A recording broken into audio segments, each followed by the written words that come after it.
Big Deals. A curadoria das principais notícias do mercado de Venture Capital no Brasil, assinada pelo Investidores VC.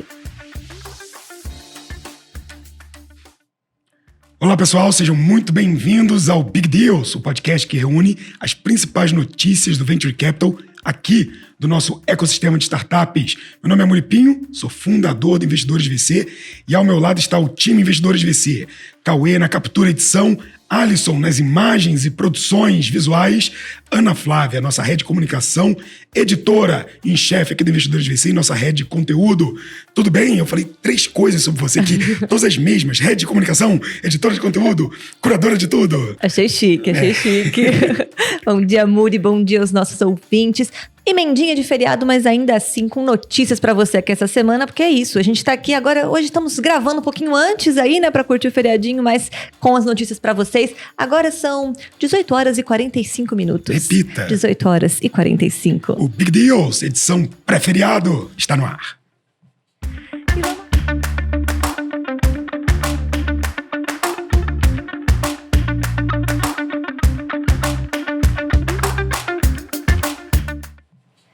E vamos abrindo aí as notícias, voltando a falar aí do segmento de fintech, que está voltando a aparecer aqui nas últimas semanas. Matéria do Pipeline, do jornalista André Ítalo Rocha.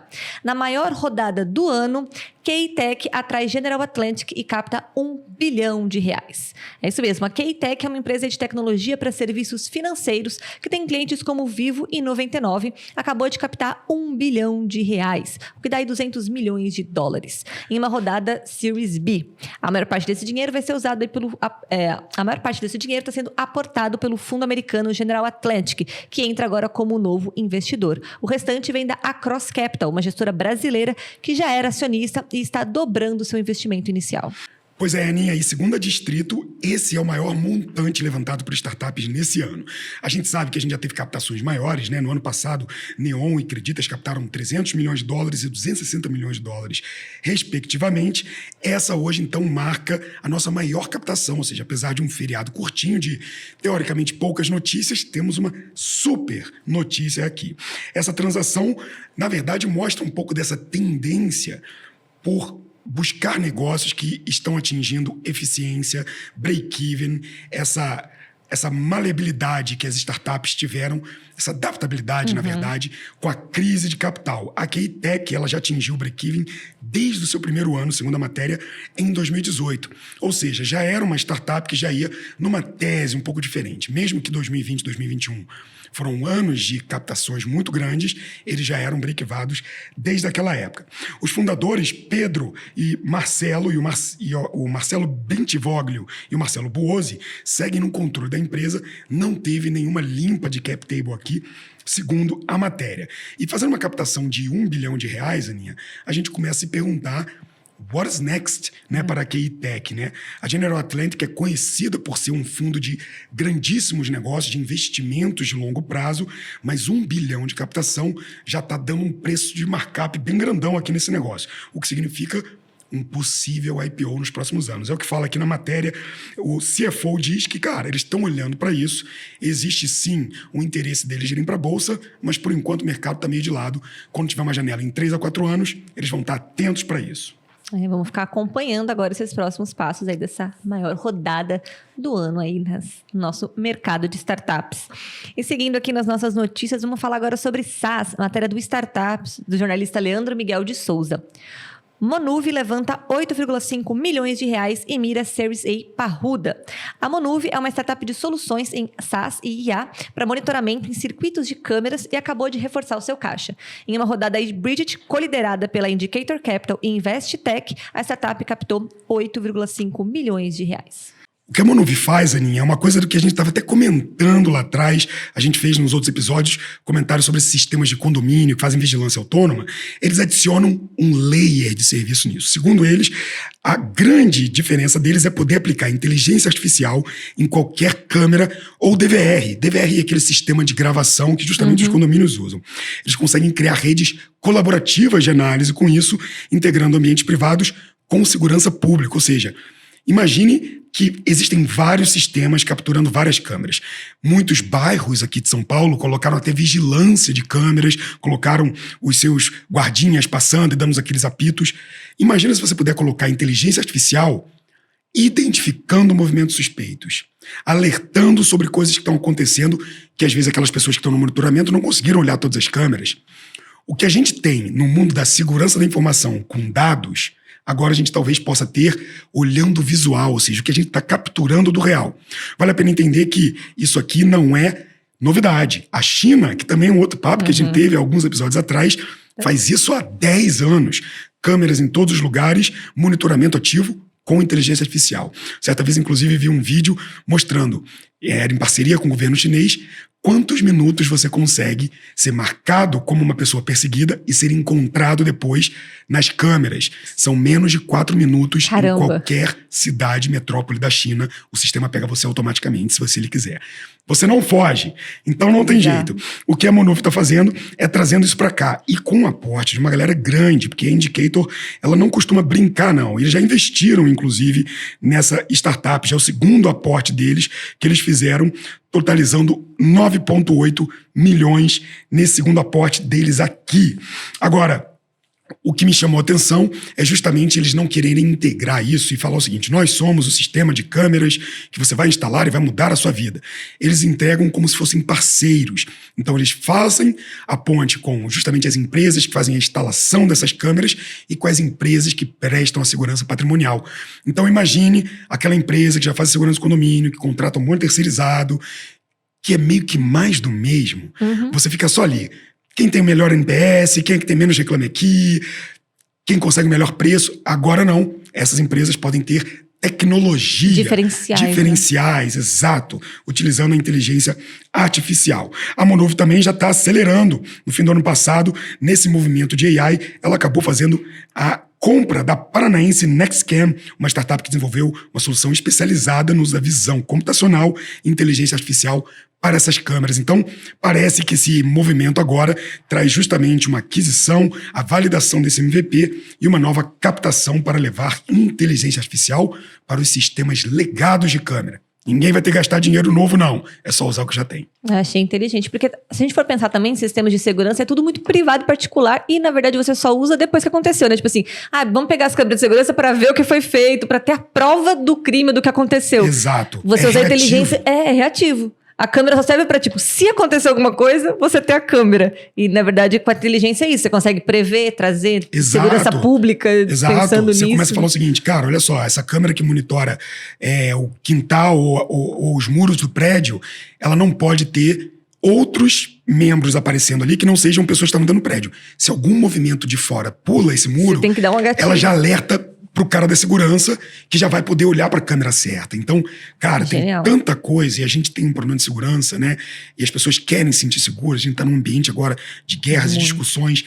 Parece que é o momento certo para trazer inteligência artificial para prevenção de problemas. Perfeito. E seguindo nas nossas notícias dessa semana, vamos falar agora de uma HR Tech, matéria da Forbes, da jornalista Angélica Mari.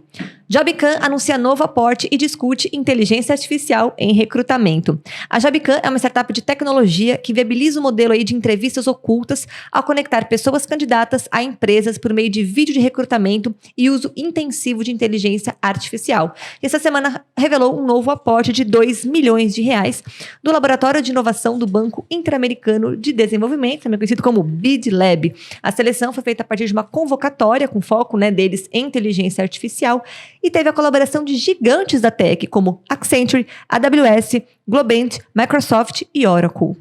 Pois é, o legal é assim, a gente acompanha. Eu já vi esse case da Jobcam desde a época de AB Startups. E foi uma solução que a gente achou super bacana na época, porque, de fato, gostando ou não, existem viés que são colocados em entrevistas de emprego. Ponto. Algumas empresas vão olhar para isso e vão falar: caguei, vou continuar fazendo do jeito que eu faço. Algumas empresas já estão mudando a forma como elas fazem para justamente promover essa diversidade. Então, para aqueles fundadores, donos de empresa ou grandes corporações que já estão preocupados, que já entenderam o benefício de se trazer diversidade, existe uma dificuldade de como fazer isso do jeito certo, né? Sim. E eles conseguiram criar uma coisa que desde aquela época era muito legal, é uma anonimização da pessoa entrevistada e do entrevistador do início ao fim do processo. Então, imagine que você pode estar lidando ali com o entrevistado, fazendo as perguntas, e aquela pessoa consegue manter a identidade dela real ali, anonimizada, para que não tenha um viés de escolha. Agora, a parte mais legal é que ela foi escolhida dentre uma das 11 soluções de diferentes países latino-americanos, ou seja, é o Brasil sendo protagonista nessa utilização da AI para ajudar a reduzir o preconceito, a discriminação e os vieses na seleção de talentos, cara. Excelente ver que, para alguns negócios, e aí uma provocação, né, para nós investidores também, alguns negócios são muito importantes e relevantes, mas eles não vão gerar dinheiro ou retorno para o investidor de uma forma tão óbvia. É necessário que tenham alguns programas que incentivem isso, que promovam isso e que injetem grana nisso também, para que eles ganhem mercado a ponto de isso se tornar algo comum e necessário e que as empresas adotem. Então, a jornada de algumas startups de impacto, de diversidade, de hardware, ela às vezes é mais árdua do que a de uma startup tradicional. Então, fica aqui o nosso parabéns pela jornada da Camila, que está trazendo realmente um modelo muito diferente para o nosso ambiente de RH no Brasil.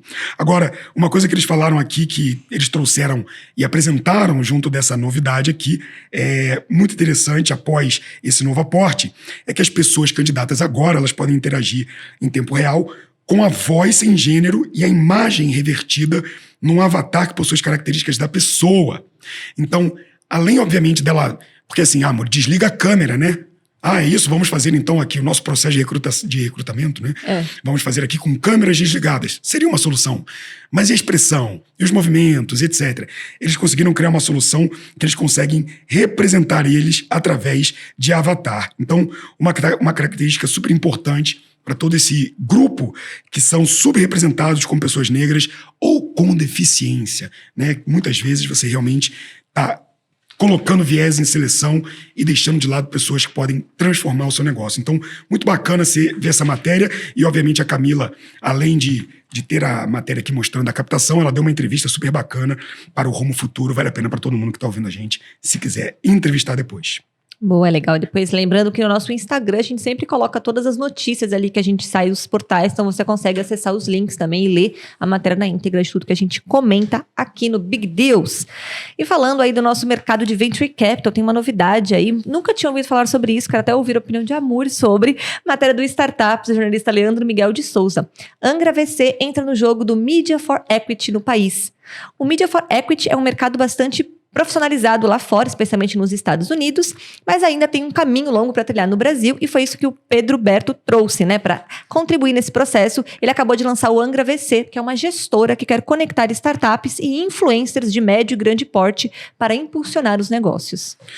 Pois é, esse modelo é um modelo que eu tenho opiniões controversas, Aninha. Você me colocou na fogueira aqui, que agora eu vou ter que falar. Mas a verdade é a seguinte, se a gente for pensar em casos de sucesso, já existiram empreendedores que fizeram bons contratos com pessoas influenciadoras e influenciadores, e isso trouxe resultado para o negócio? Sim. É pautado nisso que a Angra VC está trazendo essa solução para o mercado. Então, é possível extrair valor de bons influenciadores com bons contratos, alinhando com boas startups? Sim, é possível. Ao mesmo tempo, a gente vê que, por mais que isso seja super conhecido lá fora, existem diferenças claras entre o Brasil e os Estados Unidos. A primeira é que, muitas vezes, influenciadores, artistas, atletas nos Estados Unidos, além de influenciadores, são investidores das startups. Então, o ex-namorado da Demi Moore, o rapper 50 Cent também, além do Snoop Dogg, todos eles colocam muita grana. Aquela atriz que faz uma das Marvels, Chris Alba. Jessica Alba também investe muito em startups, tipo grana mesmo, tá? Eles não são só influenciadores. Ashton Kutcher, super investidor. Kutcher, mega investidor. Aqui no Brasil, o movimento que a gente vê ainda é realmente emprestar a sua imagem por participação no negócio. Tudo bem, só com duas coisas. a forma de você fazer essa troca, que a gente já viu, né? Não estou falando sobre a Angra, mas estou falando sobre o Media Equity como um todo. A gente já viu alguns empreendedores caindo em algumas ciladas e alguns influenciadores também caindo. Como que o empreendedor acaba caindo nessa?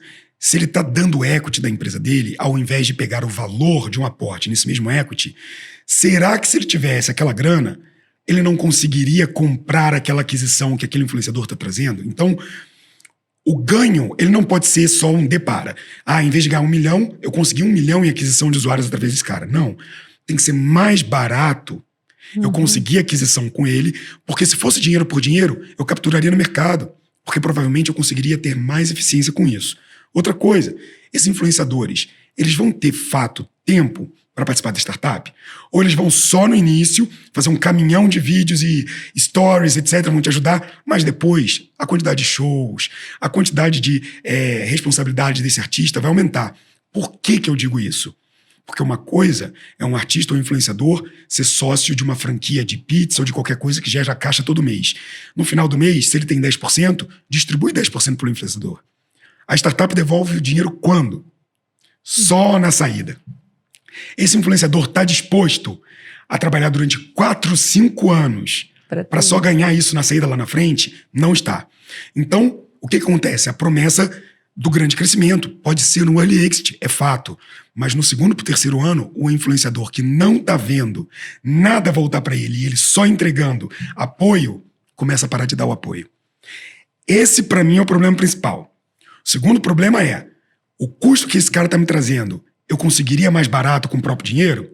E o terceiro é, dá para equilibrar isso bem sem ficar tão exposto? Então vamos ver, por exemplo, que a matéria ela traz 2 casos bem complicados. O primeiro dele foi quando foi a captação do Girabank, que usou o Carlinhos Maia como influenciador, e depois a gente teve um escândalo de polêmicas e fraudes envolvendo o Girabank. Então a imagem desse influenciador acabou sendo prejudicada. Agora o inverso. A HealthTech Ija Saúde, que inclusive a gente já anunciou rodados aqui, escolheu Daniel Alves como garoto propaganda. Daniel Alves foi preso e indiciado por acusações de estupro. Então, você tem que tomar muito cuidado quando a gente está falando de uma associação da sua marca, tanto para o lado do artista, do influenciador, quanto para o lado da própria startup.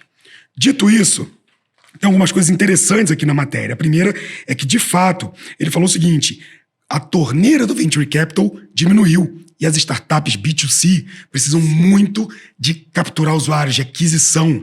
Então, quando eu não tenho tanta grana para startup B2C, o que eu tenho aqui? Influenciadores que podem me ajudar a trazer esses usuários sem eu ter que comprar essa aquisição. Então, o timing é ótimo. Mas a gente vai ter hoje a decisão, de novo, do Banco Central sobre redução de 0,5 pontos percentuais na taxa de juros. Acontece hoje. Quarta-feira.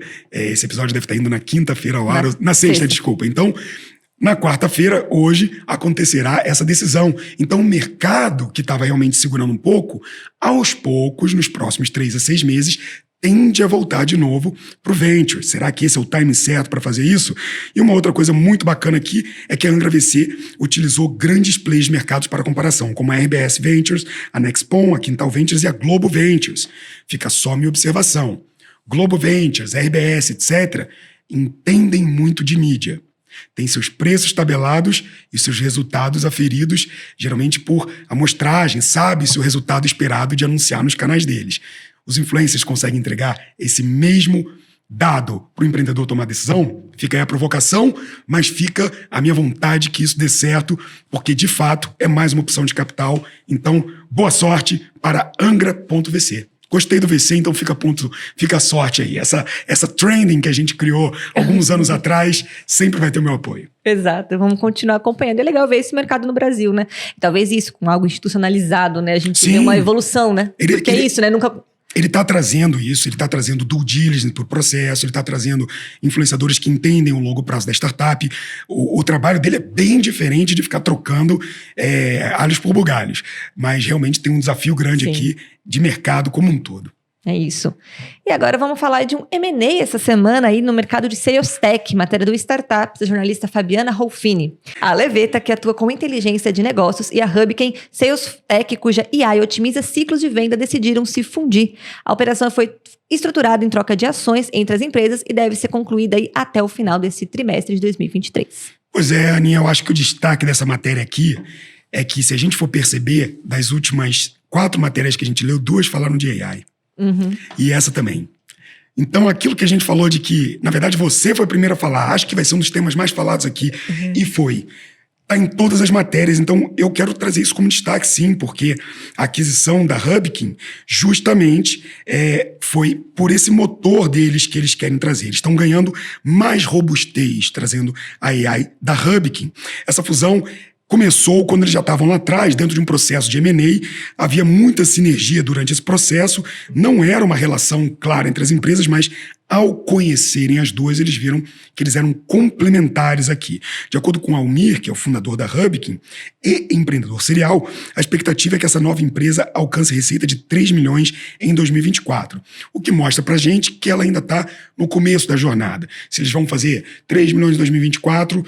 pensando em crescer pra caramba, vou supor que eles fizeram em torno de 1 milhão e pouco, mas é um momento que a gente gosta muito aqui no Investidores VC. Startups que estão fazendo ali próximo do seu 1 milhão e meio de RR, geralmente estão olhando muito para investimento anjo, é o que a gente gosta de investir. Essa matéria traz um M&A, que é uma coisa que a gente também tem percebido nesse momento, onde a torneira do investimento também ficou um pouco mais fechada. As startups fazendo esses M&As estratégicos.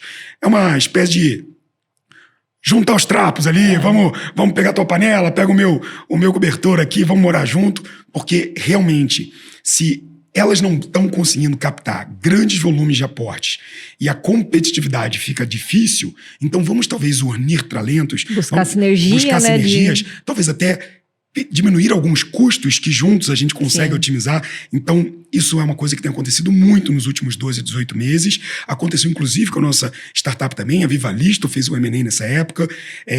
A EasyJur também está num processo de fazer um M&A agora. Então, os M&As entre startups se tornaram algo comum durante esse inverno de startups e agora, nessa primavera, potencializada pela AI. É isso, inteligência artificial bombando aqui nas nossas matérias. A gente falou bastante de segurança, temos agora uma matéria de cibersegurança aí para fechar as notícias dessa semana, a matéria do Pipeline, da jornalista Manuela Tecchio. Sócios do mercado Bitcoin aportam 10 milhões de reais na Cybertech PacificSec. Uma das áreas aí mais críticas de qualquer negócio hoje é a cibersegurança e ela segue atraindo investimentos. Especialista em diagnósticos e planejamento de defesa digital, a mineira PacificSec acaba de captar cerca de 10 milhões de reais com um parceiro estratégico. Os sócios do mercado Bitcoin, por meio de um fundo, o Gear Ventures, estão apostando na empresa depois de terem sido escrutinados pela própria. Pois é, essa é uma estratégia que eu só tinha visto uma outra vez atrás. Há muito tempo atrás, o André Diamant, nosso investidor e etc e tal, Sexy Canvas, jovem ainda, programador, se eu não me engano, ele hackeou um diretor da IBM para conseguir um estágio na IBM. E conseguiu. Então, isso, 90 e pouco, sei lá, muito tempo atrás, foi uma história que eu vi. O Diamant era um hacker na época, hoje em dia virou vovô da tecnologia, tá mais paradão. Mas na época o bicho era brabo mesmo. E conseguiu fazer exploit para mostrar o seguinte, olha só, aqui ó, a vulnerabilidade. Ele usou essa estratégia durante muitos anos na Future.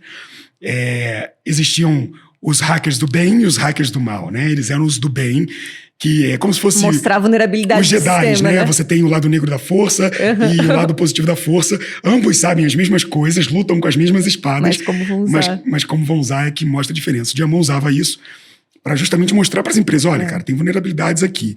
E foi justamente isso que a Pacific usou, porque o que eles fazem é uma estratégia baseada no diagnóstico. Eles invadem os sistemas à procura de falhas, identificam essas vulnerabilidades, determinam um plano de ação de proteção e entregam isso para a empresa final.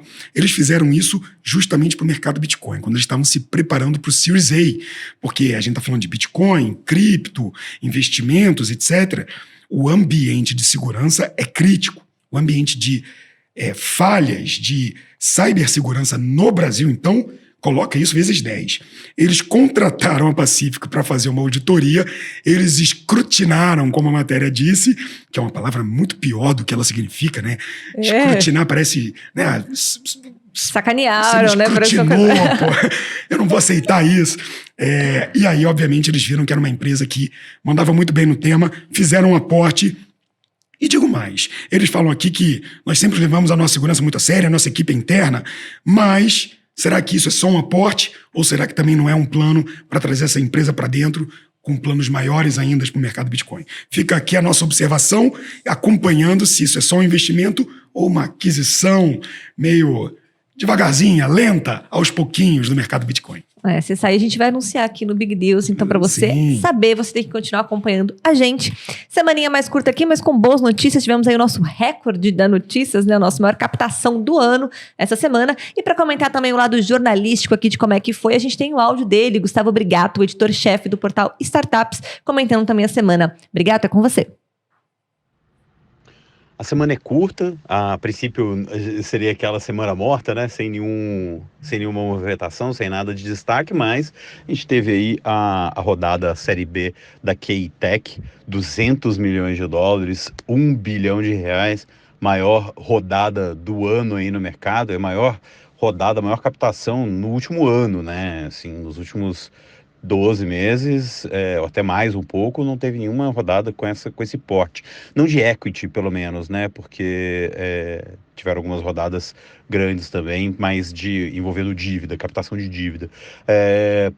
Destravou? É isso? Acabou? Felicidade? Nem tanto, né? Quer dizer, a K-Tech é uma empresa meio única, vamos dizer. Na Série A, ela já tinha captado uma Série A alta.